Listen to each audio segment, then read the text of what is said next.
Now let's talk about footwork patterns to use as you move through this shot. And that really kind of gives away what I'm going to talk about here, moving through the shot. There needs to be some kind of flow to your movement. And this is where a lot of mistakes come in with tennis players when they're trying to deal with the short ball. A lot of times they make mistakes because their footwork is not natural, and it ends up being kind of clunky and abrupt. And they kind of come to a stop and try to hit the ball. This is what footwork should not look like on a short ball, is run into the ball, get to the side of the ball, swing, and then start your momentum again. There needs to be some kind of flow through the shot because your momentum is actively carrying you forwards. Once in a while, you're going to get a shot that, is like a short lob, and it's just sitting there, it bounces, it sits up, and you've got all the time, if you wanted to literally like walk in, get to the side, get yourself set up, make your swing. Most of the time though, there needs to be some kind of flow to your footwork because we don't have the luxury of that much time to be able to hit and then restart our momentum. And even if we did, honestly, a lot of times and you'll see pros do this, think of like a baseball outfielder when they're getting ready to catch a fly ball and they know that there's a runner on third. I'm sorry if you don't watch baseball. There's a runner on third and they know they're gonna have to make the catch and immediately throw.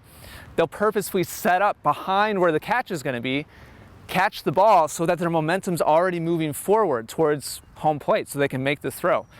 Same kind of thing here. Most of the time, you want your momentum carrying through the shot because that just gives us more benefit. It gives us more good things. It gives us more drive. It gives us a heavier ball. And it also allows us to more effectively attack and pressure our opponent.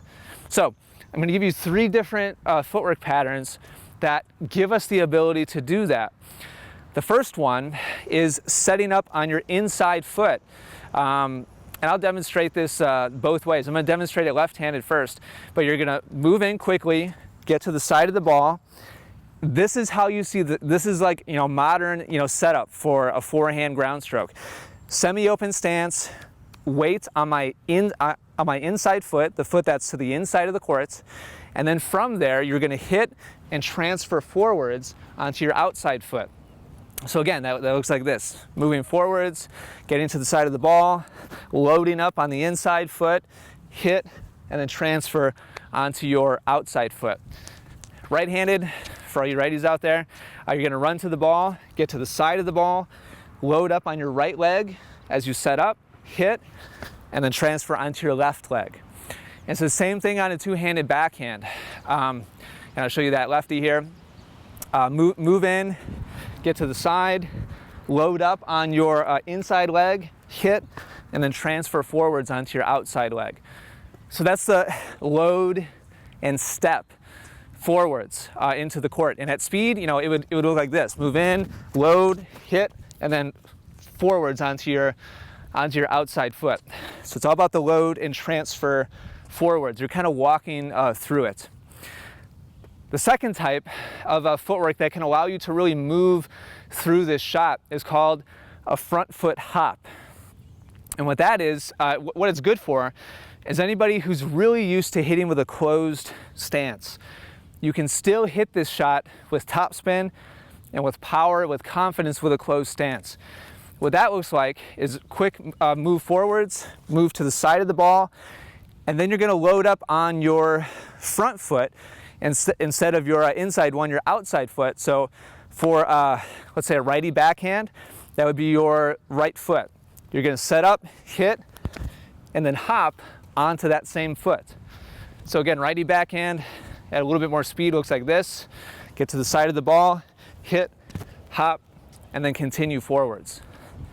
Righty forehand would be move forwards, get to the side, hit, hop, and then continue forwards. You can use that for a forehand drive, a two-handed backhand, or a one-handed backhand. One-handed backhand would just simply be moving to the ball, get to the side, hit, hop, and continue forwards. So the front foot hop is great, again, for hitting while continuing that flow towards the net. The last one, number 3, is a karaoke step. And this you really want to use exclusively on a backhand slice. And I would primarily recommend using this when the ball has dropped lower than you want it to. So for you one-handed backhand players, you no longer have the ability to hit at shoulder height or at chest height and really drive through it and hit it aggressively.